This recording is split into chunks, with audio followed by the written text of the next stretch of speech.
I really don't want to make this video, and I really don't feel like I can add uh, much momentum in any conversations. So honestly, it's kind of hard for me to do this and justify saying these things without just saying that I know about these things and I feel like I should talk about it.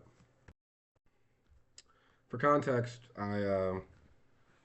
not too long ago, I used to be a jail deputy with post certifications. And so I do feel like I have some sort of, I don't want to say necessarily authority, but a little bit of experience in talking about these kinds of things.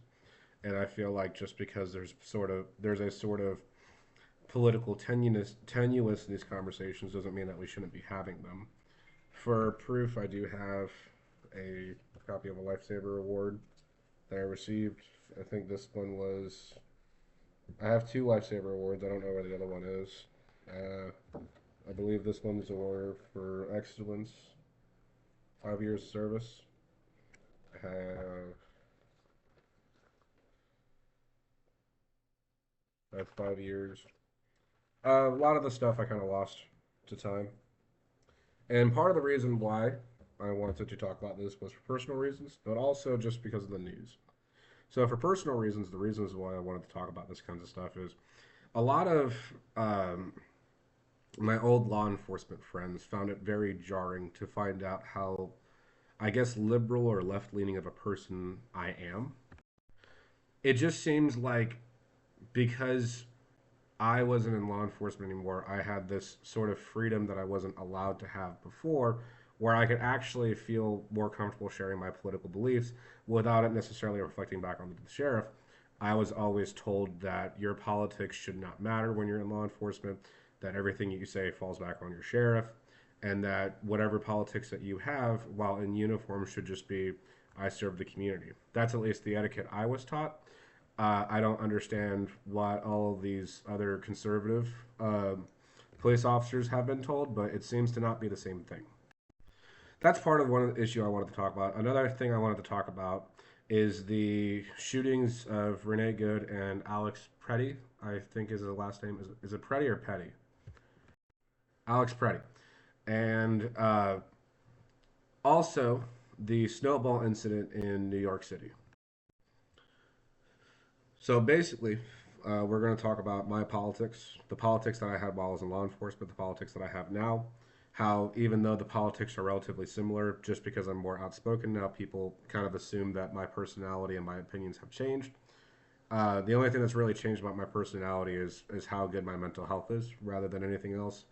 The response and reactions to these sort of media events that have kind of swept the nation, the interpretations and or the things that police officers themselves are even saying about these things or not saying, and what that kind of says to me. I do want to emphasize this by saying that I do not necessarily know or understand the opinions of everybody I'm talking about. I'm going to not bring up specific names just to kind of keep some of these people from being anonymous because I am referencing specific police officers in some of their Facebook posts. I'm not going to be showing any of these pictures.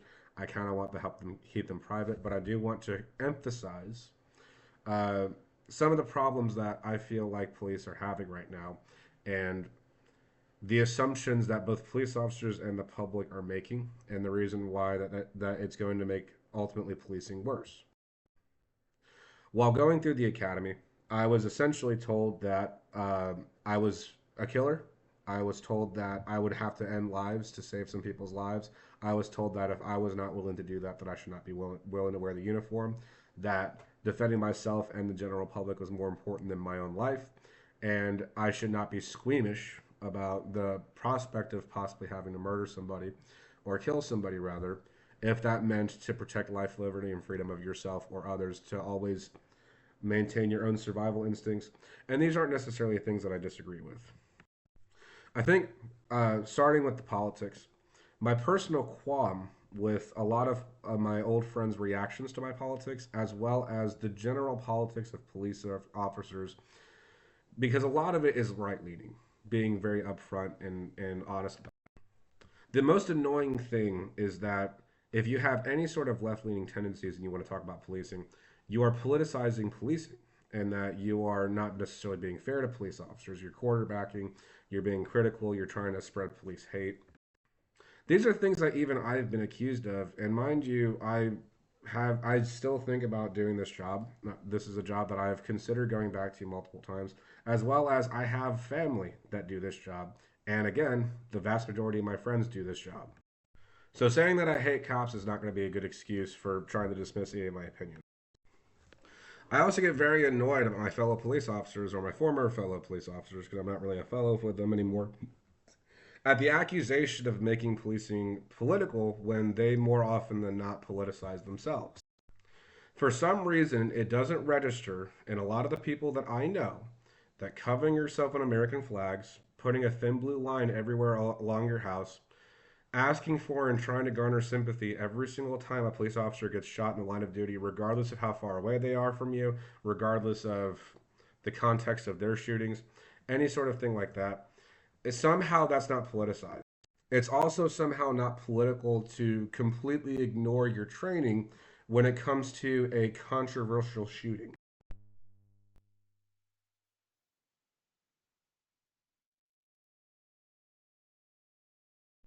Again, and this is maybe my experience, I don't know if more liberal counties or areas will have different stories, but for some reason, it's only ever really registered as political with police officers if it's left leaning, because left leaning tends to be a little bit more critical of the police.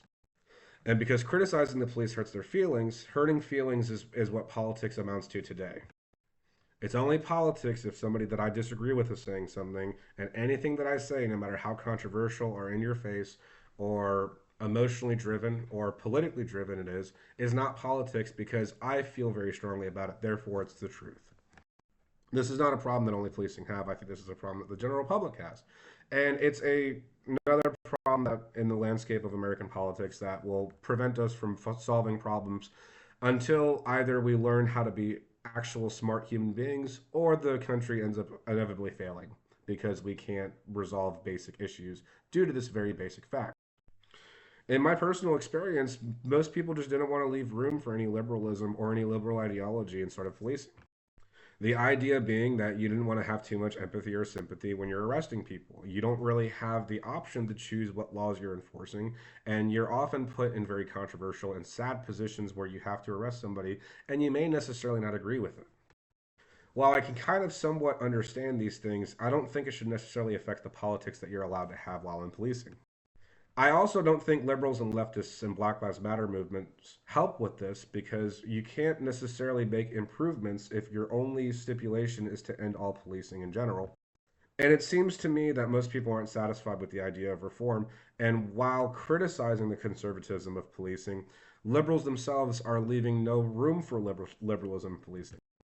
While I can understand a lot of the politics and problems that liberals have with policing, there's also a severe lack of knowledge when it comes to uses of force and how the law actually works with uses of force, and why, even though a very outrageous shooting can be found justified, it's very hard to tell whether or not a police shooting is justified based purely on your emotional reaction to it. There is a statement in law enforcement called lawful but awful. A law enforcement officer doing something that is technically legal but garners a lot of hatred from the public because it just looks very bad. It's not optical, it's not good for optics.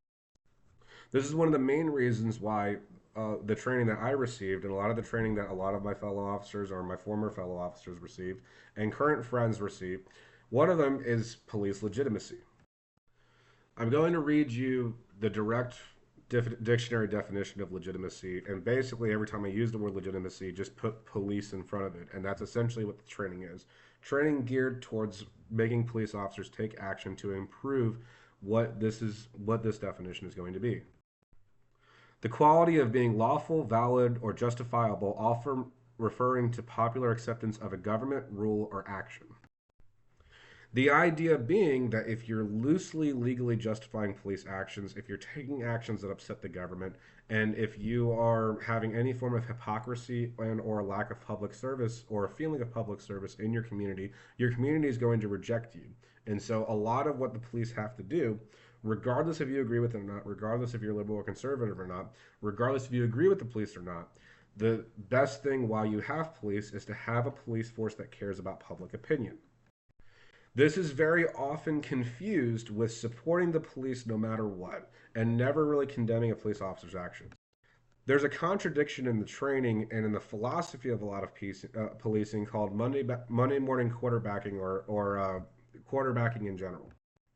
The idea that you can't criticize another police officer because you weren't put in the same exact situation, you didn't have the same exact circumstances, and you don't have the same exact training, ergo, you're not allowed to really judge. Some of this falls under the definition of qualified immunity. It's the reason why, even if there's an unjustified shooting, a police officer's actions may not be found legally liable because there's a sort of legal complexity that's supposed to make it to where a police officer doesn't have to worry too much about the legal responsibility of their actions whenever tensions are really high. Unfortunately, the constant abuse of qualified immunity, as well as the ungarnering support of policing no matter what, and the refusal to hold police accountable and or anybody that's using the term law enforcement to describe their jobs is making it to where qualified immunity is becoming less popular.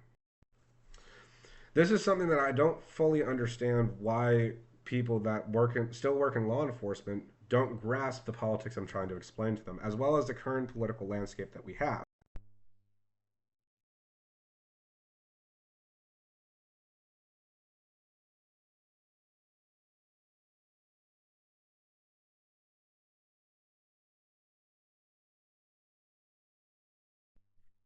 In training, older officers have a tendency to share more sketchy stories where they may have violated somebody's rights or used a little bit of excessive force because it wasn't really easily to keep track of them. And again, it was a little bit more of the Wild West. Instead of acknowledging this as a sort of the older generation ruined policing for the modern day generation of policing because they had this sort of freedom and they took advantage of it over and over and over again until people didn't trust them. Somehow, the Conservative Party and the conservative ideology has just turned this over into a woke overreaction. Maybe that's because there are riots that are constantly justified every single time there's a police shooting. Maybe that's because they feel as though there's an overreaction of police hatred. Whatever it might be, there's also a lot of propaganda that's meant to garner a lot of sympathy for policing. A lot of this propaganda meant to garner sympathy for policing was something that annoyed me, even when I was the most proud, I want to say prideful, or maybe is a better term for it, while wearing the badge. It just never really struck me as manly or first respondery if and made me feel like much of a warrior if I had to constantly tell people how much danger I was putting myself in while constantly asking the public for sympathy and empathy every single time something bad happens to a cop, no matter how minor it might be. Watching the media would have you believe that police officers are getting shot left and right every single day. And while police officers are getting shot left and right every single day, the actual statistics of police deaths shows that you're far more likely to die as a police officer from a car accidentally hitting you while you're directing traffic than actually being shot by somebody. The reason why this isn't nearly as emphasized outside of the recent move over law that was made in Georgia is because, one, it's not really as politically compelling. And two, this is something that people can accidentally do. It's not as an egregious of a crime to accidentally kill somebody with your car than to intentionally shoot a police officer as a gang member. Gangs and guns are scarier than people driving, and people drive cars every single day, so it's not something that resonates with people when you try to explain to them, hey, when there are cones and police lights, you have to slow the fuck down and get the fuck out of the way because you are more likely to kill a police officer if you're not paying attention than an actual gang member. Even saying this alone makes a lot of police officers and the general public very, very upset. What does all of this have to do with the ICE shootings? Well, first and foremost, the fact that ICE keeps labeling themselves as law enforcement means that now they are under the blanket of a lot of the sympathy and propaganda that the police has so carefully curated for themselves.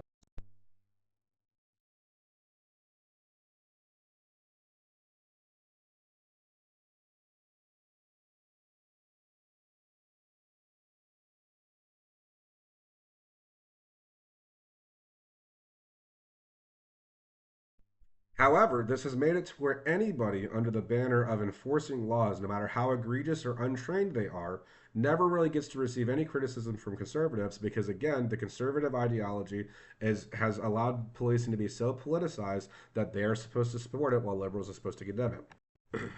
And like a spider that spun its web, liberals have inevitably fallen into this trap. Again, either calling for reform, major reform, to try to seem more too moderate, and they seem too moderate for liberals, while also being called extremists by conservatives, or they're calling for the outright banishment or elimination of all sort of policing whatsoever, just because they're upset about it, which allows conservatives to point at them and accuse every single liberal or leftist from wanting to get rid of all policing. The amount of times I have seen people forget completely basic ass Supreme Court cases for police use of force when it came to the shooting of Renee Good and Alex Preddy is beyond comprehension for me, other than the fact that I'm willing to acknowledge how stupid people are and how emotionally driven people's politics tend to be. All of a sudden, with Renee Good, a white woman with a dog in her car, we completely forget any sort of tactics when it comes to actually approaching a vehicle for a traffic stop. Don't actually go up to the lady and talk to her. Don't actually try to use your words to see if she's willing to get out of the car using your words. Don't take any action that might show that you tried to do something other than just immediately put your hands on the assailant. This is something that every single police officer and every single police training across the entire nation, no matter how conservative, will tell you to do. Police officers have to take actions that at least shows that they tried to use some sort of lesser force to resolve the issue. Unless if somebody outright pulls a gun, in which case using your words isn't necessarily that big of a deal at that.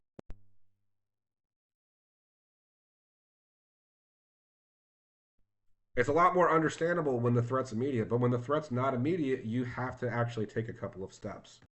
And in different states, there are different laws as well as with federal agents. That's where it gets a little bit complicated. But all people can seem to focus on is the fact that our vehicle moved. It completely blows my mind how fast people were willing to ignore the fact that no ICE agent tried to even talk to Renee Good, yet alone tell her that if she doesn't get out of the car, they were going to use force, yet alone even ask her to turn her vehicle off because I don't know if you know this, if your car is on, you can move it. And if you approach a car and the car is still on, they might drive away. And so it's best to have them turn the vehicle off before you get too far away with your vehicle.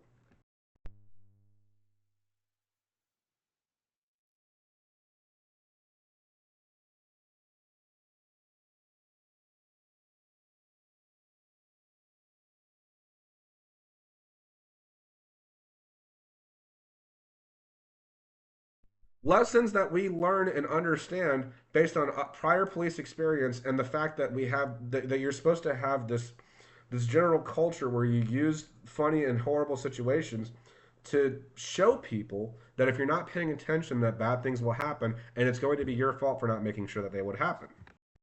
Because again, some of them will not put their vehicle in park and they would make you go up to them and ask them to put their vehicle in park and turn their car off. And then they had the choice to cooperate, in which case they normally would because they still wanted you to have to do other things in the scenario. All of a sudden, when it's political and when it's about illegal immigration and when it's about people who were not trained as police officers doing what is essentially a traffic stop, all this training out the window, as well as the fact that you have how many officers in both that situation and in Alex Party's situation, in which there were how many ICE agent officers versus how many people actually thought it necessary to shoot a gun.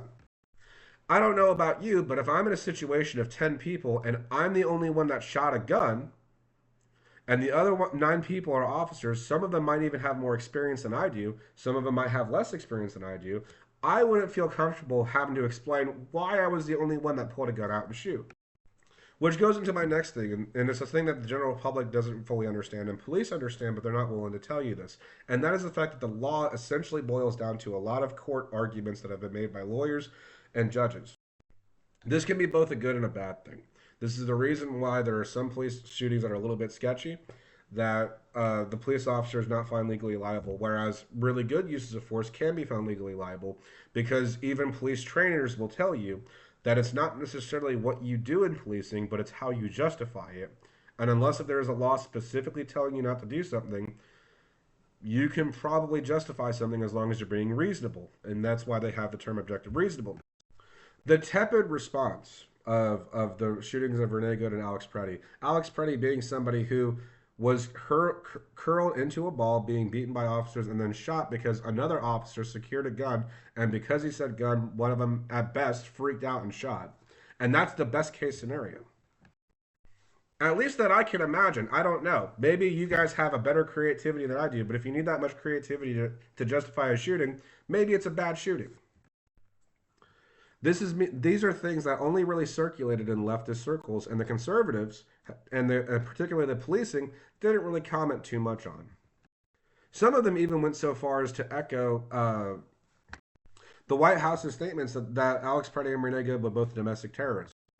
I don't know about you, but back in my day, domestic terrorists were actually trying to bomb something and trying to actually go out of way to hurt people, not just a lesbian mom, and a guy at a protest. Not everybody that disagrees with you is a terrorist, by the way. That shouldn't be a politically controversial opinion, but again, policing and our current political landscape has made it to where that has to be a leftist statement. You can't be a reasonable person in this conversation, and thus there's no problem solving. And again, all of this is undermined. Everything that the police is doing is undermined by the fact that they're having this overreaction to a police officer getting hit by a snowball in New York City.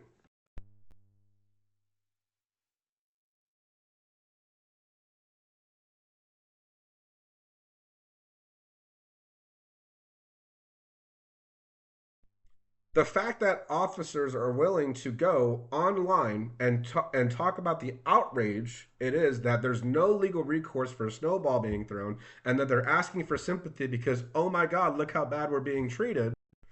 Meanwhile, when the general public and especially leftists are upset that an ICE agent who isn't even a police officer shot somebody, an innocent man who was legally carrying a gun, in which conservative circles were lying about, saying that he was illegally carrying a gun, all of a sudden you're a libtard and all of that outrage is just overblown and you're politicizing the police. It's completely delegitimizing to all policing everywhere. You don't get to claim that you're not being political and that you don't want to be political whenever police officers or anybody under the guise of policing or law enforcement does a bad thing and makes you uncomfortable to talk about it because you don't want to dare condemn any police officer ever, no matter how stupid they might be. And again, any police officer, even the bad police officers, will tell you that there are stupid people in policing that should not be allowed to do it and have power trips and will use excessive force and probably make the job harder for everybody else because they can't even justify their own actions. They're willing to say all these things in private, but the fact that they're not willing to say it in public just shows what I mean. They're only allowed to speak out in public whenever it's a conservative message or a conservative ideology, or they're trying to garner support and sympathy, even if it's a minor support or sympathy. And I want police officers to really think about this. Why should I, a citizen, feel bad for a police officer who got hit in the face with a snowball while a few weeks ago you were telling me not to feel bad for the guy that got shot by an ICE agent and was condemned as a domestic terrorist, and there's no legal recourse? Again, people don't see the big picture. Neither do police officers, and it's really fucking obnoxious. Because again, if I ever want to go back to policing, now I know that job is going to be made harder. Why do you ask? I'll happily explain it to you. Because all this politicization and this selective outrage, as well as this constant garnering for public support, is just making it to where your job is physically harder. Again, how can you show yourself to be a good police officer to somebody who's predisposed on their politics because you want to make it a left versus right thing about whether or not you support the police when you've politicized it? What does making a conservative ideology and policing one and the same going to do anything to help you actually connect with the community of liberals? You're making it to where 40% of the community is going to support you no matter what, and another 40% of the community is going to hate you no matter what. And all of this sort of legal arguing and this political debate is just making it to where you're placed in the middle of half the people who are going to make your job as stupid as humanly possible, and the other half of the people who are going to try to go out of their way to control and limit and restrict what you can and can't do, to making it to where the good officers are going to be put in sketchy situations and they're going to actually be scared to act. You don't understand the actual ramifications of your own politics because you won't even acknowledge it as your own politics. And this is reflective with my own personal experience in law enforcement. For over 7 years in the jail, I had to tell people to make their beds and follow arbitrary rules because they were there under the accusation of breaking the law, even though they were pretrial. I have used the phrase over and over again, if you don't like the rules here, you shouldn't have broken the law. If you don't like it, bond out. Hey, maybe if you're found innocent, you don't have to worry about this anymore. Hey, I'm sorry that you lost your job because you're in jail, even though you're being accused of a crime, but you didn't make your bed, so now I'm going to take away your phone calls. Meanwhile, supervisors and other officers have done sketchy shit. And the amount of times that I was expected to immediately support or never criticize or never speak out about against anything while being told that I had to have integrity and speak out against everything just proves my point. I once tried to speak out against a supervisor that was breaking the law or threatening to break the law because they wanted to try to save money by changing people's times. I wanted to report this to HR. HR referred me to the supervisor of that facility. I got into an argument and I gotten these indirect threats where I was asked, "Do you know how much money you make?" And I was told that we should be able to handle this stuff internally. And I was basically made to feel ashamed for wanting to go outside of the chain of command to try to resolve this issue, even though that's what I felt like I had to do. Another supervisor that I had told this issue to had even told me. He laughed and said, "Oh, that's highly illegal."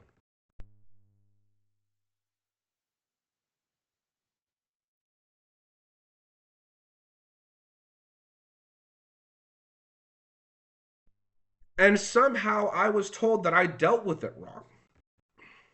This and the whole concept of Blue Falcon, which is basically anybody that snitches on any police officer ever, it just goes to show that police legitimacy is something that more of a concept that's taught in classrooms to train police officers, but it's more just to cover your bases than actually have police legitimacy. A lot of agencies that have bad supervision don't even have good supervisional legitimacy, let alone police legitimacy. How is anybody supposed to take you seriously when your whole job is to enforce any law on the public, no matter how arbitrary or stupid it is, but excuse your own actions and constantly make a habit of excusing every single one of your actions? And this is also proven true because conservatives and police officers in general have a very hard time understanding why leftists hate police.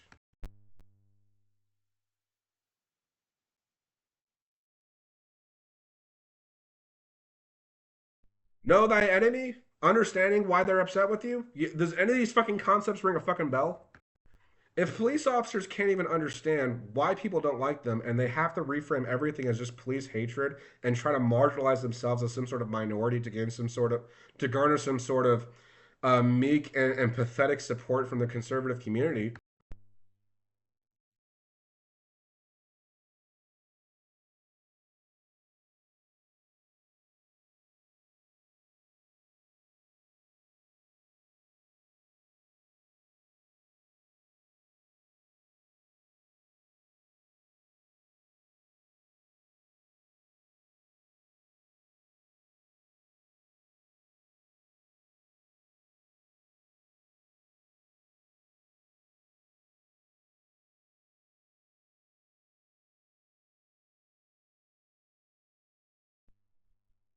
I'm not even saying this as a leftist who's trying to dismantle the entire trust of the police community. I'm just asking for a basic little bit of humility where there's just a little bit of room to admit that you did something wrong and being able to move forward and make improvements. Training improvements and political commentary and all of these opinions shouldn't just be private, but the police need to be working a lot harder with their communities to build their legitimacy. Because again, when you politicize it and when you try to lean yourself into all of this conservative ideology bullshit, you're just making your jobs harder. You can act surprised all you want when a football player doesn't want to stand for the Pledge of Allegiance, when people don't want to fight for a war, and when people don't want to trust you when you say that you have their best interests in mind, when you're the first person to excuse your own shittiness. And again, I'm saying this knowing that the vast majority of police officers I know are some of the smartest and hardest working people that I've ever had the pleasure of working with. But the knee jerk response that I've seen law enforcement have over and over and over again, this upset reaction of the people at a police officer's actions, instead of the police being pissed off at the officer that did the dumbass decision.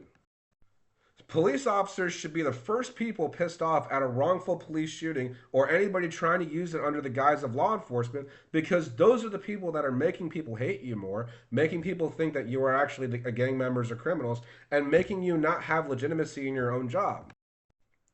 And I know that police officers know this because they'll also be the first ones to tell you that any dumbass policy or any dumbass law that they have to follow that makes their job harder and makes it them feel like they're not trusted to do their job, they're always attached to somebody's name. That was a thing in a creed that I was told over and over again in my police training. Don't do anything that's going to attach your name to a policy because you're going to make my job harder if you make dumbass decisions.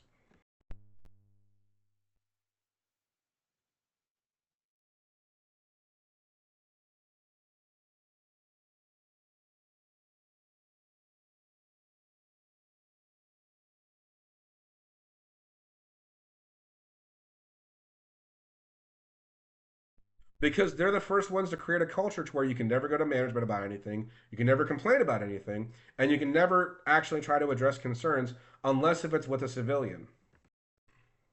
It shouldn't piss you off that people are upset because some police officer or cop or ICE agent shot somebody somewhere. It should piss you off that they didn't care enough about you to make sure that it looked good, so that way even the most liberal left-leaning fucking blue-haired septum piercing bitch will look at that and say, okay, well, that person needed to get shot, because that's the ultimate goal with policing, and that should be your ultimate goal with use of force.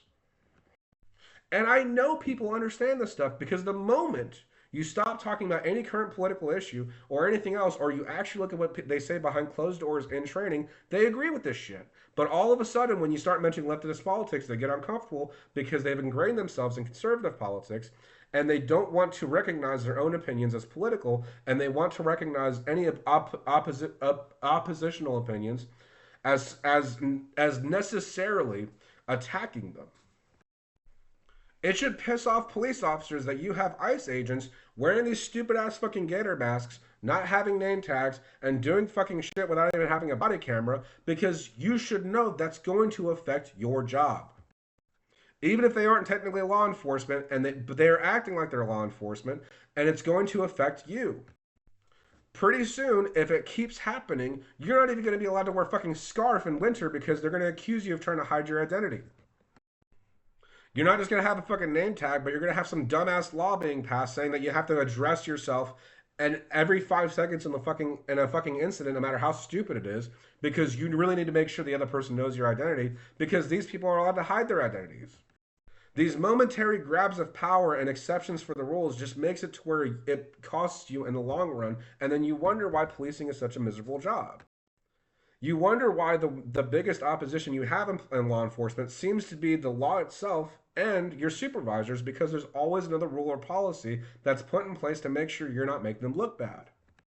And I just can't help but feel like a lot of this would be alleviated had you be more willing to criticize some of your own people and address the actual concerns and not just ask for more investigations whenever it makes you uncomfortable, or try to not comment on something even though you're perfectly willing to comment on anything else. You're willing to comment on anything that makes America look good. You're willing to comment on anything that garners sympathy for yourself. You're willing to comment on anything that already agrees with your politics. You're willing to comment on anything that makes other police officers like you more, but you're not willing to comment on things that actually build trust with you in your communities and the people that you actually have to interact with. You know, the people you're arresting. I will say it before and I will say it again. The most impactful words I have ever said to an inmate wasn't because I said so, or because I'm law enforcement, or because fuck you, or you don't get to dare question anything that I do.